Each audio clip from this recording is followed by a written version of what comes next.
Hello students. So this is my fourth video on linear equation in two variable for class 10th. इससे पहले हम लोग substitution method, elimination method, graphical method, cross multiplication method and conditions for consistency and inconsistency पढ़ चुके हैं. तो लगभग chapter तो हो गया है. अब इसमें वर्ड प्रॉब्लम्स हैं. The most important part of this chapter is word problems. तो लीनियर इक्वेशन है तो वर्ड प्रॉब्लम के बिना तो चलेगा नहीं.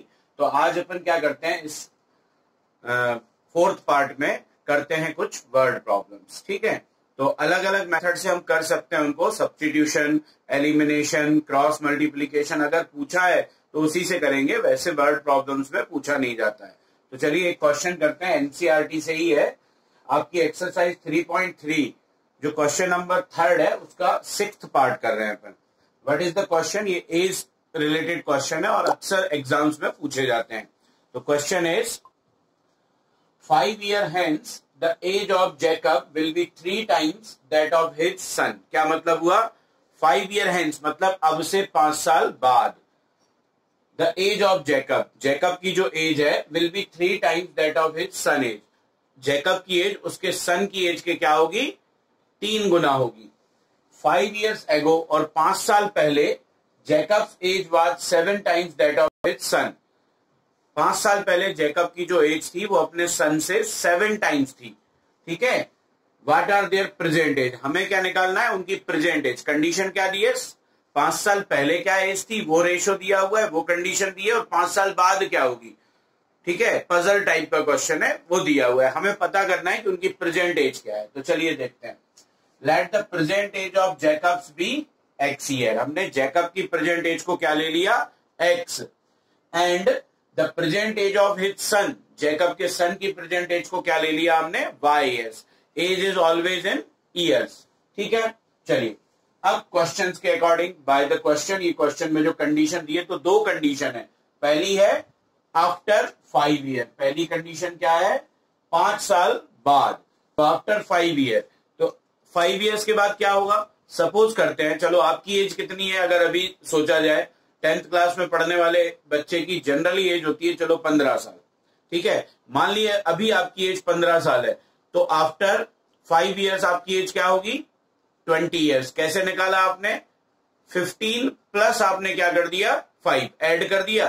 तो आफ्टर के लिए क्या करते हैं? ऐड करते हैं. और एगो के लिए क्या करते हैं? माइनस. तो आफ्टर 5 ईयर, अभी जैकब की प्रेजेंट एज कितनी है? एक्स. तो आफ्टर 5 ईयर क्या हो जाएगी? X plus 5. ठीक है. आपने कैसे निकाला? 15, क्योंकि आपको पता है 50, लेकिन अभी हमको ही नहीं पता कि जैकब की एज क्या है. तो जैकब एक्स है तो 5 साल बाद क्या हो जाएगा? X plus 5. चलिए इधर देखते हैं. उसके सन की एज कितनी है? सन की एज है वाई, और 5 साल बाद क्या हो जाएगी? Y plus 5. अब ये मैंने 3 क्यों लगाया? देखिए एक्स प्लस 5 हो गई जैकब की एज 5 साल बाद, वाई प्लस 5 हो गई उसके सन की एज आफ्टर 5 ईयर्स. अब वो क्या कह रहे हैं कि 5 साल बाद जो जैकब की एज है वो 3 टाइम्स होगी. किसकी? उसके सन की एज की. तो ये तो ऑलरेडी 3 टाइम्स है. 3 का मल्टीप्लाई किसमें हो जाएगा? 3 का मल्टीप्लाई हो जाएगा आपका राइट हैंड साइड में. ठीक है ना. किसमें? जैकब के सन की एज में. तभी ये दोनों क्या हो पाएंगे? इक्वल. ठीक है. अब इस इक्वेशन को सॉल्व करते हैं. X plus 5 is equal to, bracket खोला तो 3y और 3 5 जा 50. इस 5 को भी उधर लेके गए हम.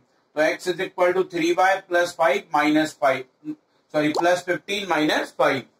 x is equal to 3y plus 10. तो ये x की वैल्यू हमने y में निकाल दी. मतलब अब इसको हम कौन से मेथड से करेंगे? सब्स्टिट्यूशन मेथड से करेंगे इसको हम. चलिए अब दूसरी कंडीशन.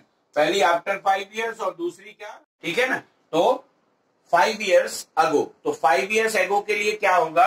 x minus 5. जैकब की जो प्रेजेंट एज है वो क्या है? x है. तो 5 साल पहले क्या होगा? माइनस 5 होगा. जैसे अगर आपकी एज 15 साल है तो 5 साल पहले आपकी एज क्या थी? 15 माइनस 5 10 ईयर्स थी. आपने माइनस किया तो इसमें भी माइनस होगा. और जैकब के सन की एज क्या थी? By present age. तो 5 साल पहले क्या होगी? क्या रही होगी? By minus 5. अब कंडीशन दी है कि जो 5 साल पहले जैकब की एज थी वो उसके सन की एज से 7 टाइम्स है.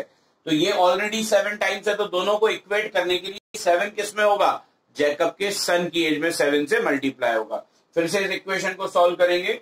x माइनस 5 ब्रैकेट ओपन किया तो 7y माइनस 35। अब क्या किया, x की वैल्यू रख दी, ये जो वैल्यू है इक्वेशन 1 में 3y प्लस 10, तो 3y plus 10 minus 5 is equal to 7y minus 35। कहां से आया ये, इक्वेशन 1 से। अब देखते हैं 3y प्लस ये 10 में से 5 गया तो 5 बचा, is equal to 7y minus 35। Linear equation in one variable है, आसानी से सॉल्व होगा। 3y 7y को इधर लाए माइनस का, माइनस 35 5 उधर गया, ये भी माइनस का 4y is equal to minus 40। Minus से माइनस क्या हो जाएगा, कैंसिल। 4 से डिवाइड होगा 40 को, 4 10 टाइम्स जाएगा तो y इज इक्वल टू कितना हो गया 10।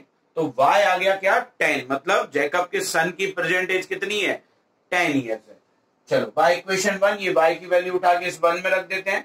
x is equal to 3 into y की प्लेस पर 10 plus 10, x is equal to 10 3 या 30 plus 10, x is equal to कितना आ गया 40।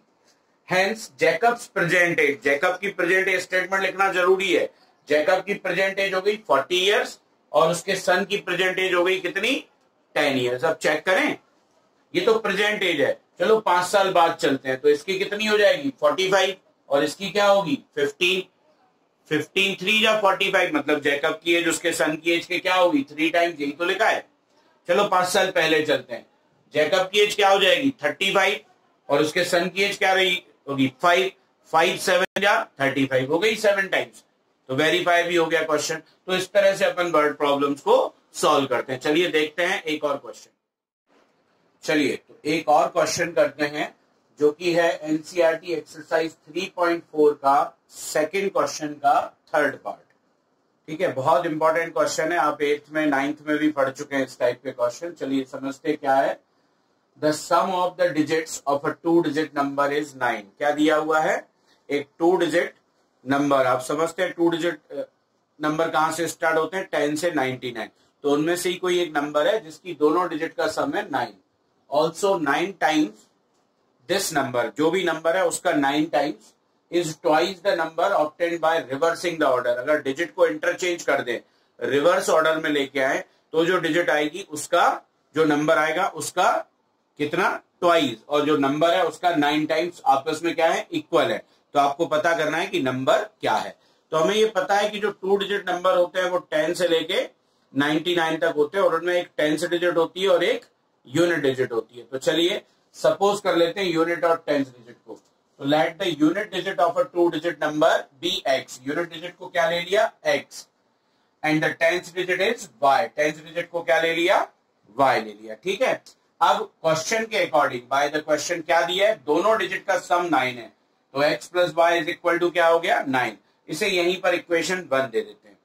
अब बात करते हैं, जब यूनिट डिजिट और 10th डिजिट दी हुई है तो जो ओरिजिनल नंबर होगा वो क्या होगा। तो original number is 10 into 10th digit plus unit digit. इसको मैं समझा रहा हूं, आप समझिएगा।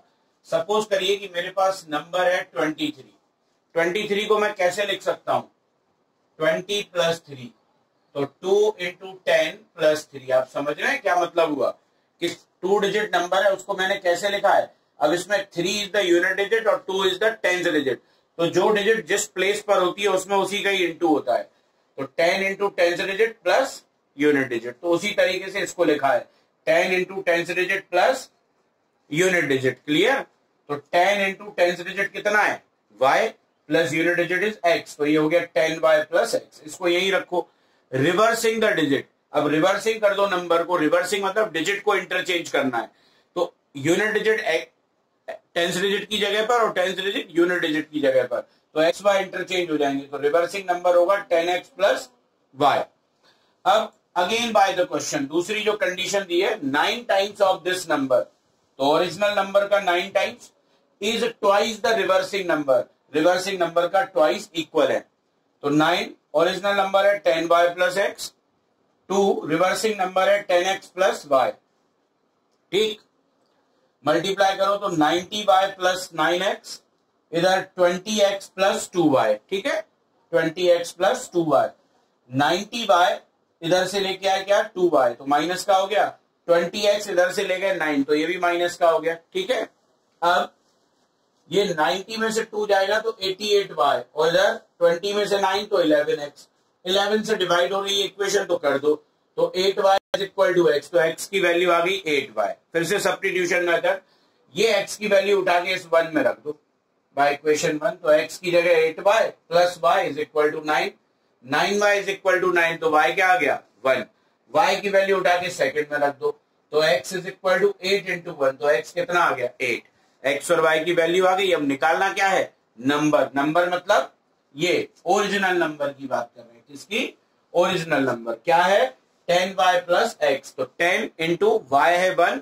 प्लस x है 8, तो 10 बन गया 10 प्लस 8 कितना आएगा 18, 18 इज द नंबर। ठीक है, अब चेक करके देखते हैं क्या है। देखो दोनों डिजिट का सम कितना है 1 प्लस 8 9 है, 18 का अगर मैं 9 टाइम्स करूं तो 18 9 जब 162 होता है। अब इसका 18 का रिवर्सिंग नंबर क्या होगा 81, तो 81 का ट्वाइस करूं तो वो भी 162, तो हो गया चेक, तो चेक भी हो गया, इसका मतलब आंसर क्या है 18 है। चलिए एक और क्वेश्चन करते हैं, चलिए बात करते हैं एक और क्वेश्चन की, और बहुत इंपॉर्टेंट क्वेश्चन है, इसके बारे में बच्चों ने भी पूछा है, डाउट्स आए थे कुछ। चलिए क्या क्वेश्चन है, एक्सरसाइज 3.5 क्वेश्चन नंबर 4 का पार्ट 4 है। क्या है question, places A and B are 100 kilometre apart on a highway, one car start from A and another from B at the same time. If the car travels in the same direction, they meet in 5 hours with a different speed. If they travel towards each other, they meet in 1 hour. What are their speed? ठीक है, उनकी speed अपन को निकालनी है। तो चलिए speed तो हम x और y ले लेंगे, चलिए इसको डायग्राम के थ्रू समझते हैं। A और B ये दो पॉइंट है जिनके बीच की डिस्टेंस है 100 किलोमीटर। ठीक है, अब एक कार ए से और एक कार बी से चलती है एट अ सेम टाइम, अगर वो दोनों एक ही डायरेक्शन में जा रहे हैं, तो ये मैंने दिखाया हुआ है यहां से, ये दिस इज द डायरेक्शन, ठीक है, और ये बी का डायरेक्शन इधर है, तो ये एक पर्टिकुलर पॉइंट सी पर जाके मिलते हैं कितनी देर में, आफ्टर 5 आवर्स। अब ए से इसका डायरेक्शन इधर है और इसका डायरेक्शन इधर है, ठीक है, तो ये डी पॉइंट पर आकर मिलते हैं कब, आफ्टर 1, जब एक दूसरे की तरफ आएंगे तो डिस्टेंस कम होगी, तो 1 घंटे में मिल रहे हैं। और यहाँ पर क्या है, बी सेकंड कार जितना चल रही है ए उतना तो चल रही है और 100 ज्यादा भी चल रही है, इसीलिए जाके दूर मिलेंगे और टाइम भी क्या लगेगा ज्यादा। ठीक है, अब देखिए स्पीड लेडी फर्स्ट कार की कितनी x किलोमीटर पर आवर और सेकंड की y किलोमीटर पर आवर। अब दो केसेस बनेंगे, एक केस है जब दोनों एक ही डायरेक्शन में जा रहे हैं, तो case 1 when they travel in same direction. तो एक फॉर्मूला है, हमें पता है डिस्टेंस क्या होता है, स्पीड इंटू टाइम। तो अगर distance is equal to speed into time होता है, तो distance travel by first car in 5 hours क्या होगा, x इंटू 5। क्यों, डिस्टेंस क्या होता है, स्पीड इंटू टाइम, तो speed of the first car is x और टाइम कितना है 5 आवर्स, तो क्या हो जाएगा x इंटू 5। अच्छा, डिस्टेंस की बात करें तो कार ए से स्टार्ट होकर 5 घंटे में कहां पहुंची, सी पर, तो पहली कार की जो टोटल डिस्टेंस होगी वो होगी AC, और इधर कितना आ गया 5x kilometre. Same for the second car, distance travel by second car in 5 hours, again speed into time, speed है y और time कितना है 5, तो BC is equal to कितना हो गया 5y। ठीक है, चलिए अब जरा डायग्राम को देखते हैं। देखो ये AB प्लस BC मिला के क्या हो रहा है, AB plus BC is equal to हो रहा है AC, या फिर AC minus BC is equal to कितना AB, तो AC कितना है 5x, BC कितना है 5y और AB कितना है 100, 5x minus 5y equal to 100, पूरी इक्वेशन को 5 से डिवाइड कर दो, तो x minus y is equal to 20, यानी फर्स्ट इक्वेशन। ठीक है, अब सेकंड केस में क्या है, when they travel towards each other, जब दोनों कारें एक दूसरे की तरफ आ रही हैं, तो फिर से वही distance is equal to speed into time, distance travel by first car in 1 hour, तो स्पीड x है, टाइम कितना है 1, और कितना डिस्टेंस चला A से D तक, तो AD इज इक्वल टू आ गया x बन जा x kilometre. Same for the second car, distance travel by second car in 1 hour, speed into time, speed is y, time is 1, तो ये BD B से D तक पहुंचा है, तो BD is equal to y kilometre. फिर से diagram को देखते हैं, AD और BD को ज्वाइन करें तो क्या होगा, AD प्लस BD मिलके क्या हो रहा है AB, तो AD plus BD equal to AB, तो AD है x और BD है y, इक्वल टू आ गया 100, ये दूसरी इक्वेशन आ गई। अब इन दोनों इक्वेशन को हम एलिमिनेशन से सॉल्व करेंगे। Why elimination? क्योंकि इनके कोएफिशिएंट ऑलरेडी इक्वल ही है, तो हमने दोनों को ऐड कर दिया इक्वेशन 1 और 2 को। 1 है x minus y equal to 20, 2 है x plus y equal to 100। y एक माइनस एक प्लस है तो y कट गया, x और x हो गया 2x, 20 और 100 हो गया 120, 2 से डिवाइड हो गया x क्या आ गया 60। x की वैल्यू आ गई, x की वैल्यू उठा के किसी भी एक में रख दो, चलो सेकंड में रख देते हैं। सेकंड है x प्लस वाई 100, तो x 60 प्लस वाई 100, तो y कितना आ गया 40। तो x is the speed of first car, कितना 60 kilometre per hour, y speed of the second car is 40 kilometre per hour. तो समझ में आ गया आपको? तो इस तरह से अपन और भी बहुत सारे क्वेश्चंस कर सकते हैं related to the word problem. ये मैंने कुछ क्वेश्चंस आपको कराए हैं, इनको आप देखिएगा, और अगर और भी आपको कुछ डाउट्स आते हैं तो आप कमेंट सेक्शन में जाके मेंशन करिए, या फिर डायरेक्टली आप मुझे बता सकते हैं कि कौन सा क्वेश्चन है। अगले वीडियो में हम बात करेंगे, किसकी बात करेंगे? एप्लीकेशंस ऑफ द कंसिस्टेंसी और इनकंसिस्टेंसी पर कुछ क्वेश्चन है and some word problems also. तो चलिए आज के लिए इतना ही। जय हिंद, जय भारत। और अगर अभी तक आपने हमारे चैनल को सब्सक्राइब नहीं किया है तो जल्दी से कर लीजिए और बेल आइकन दबाना न भूलिए।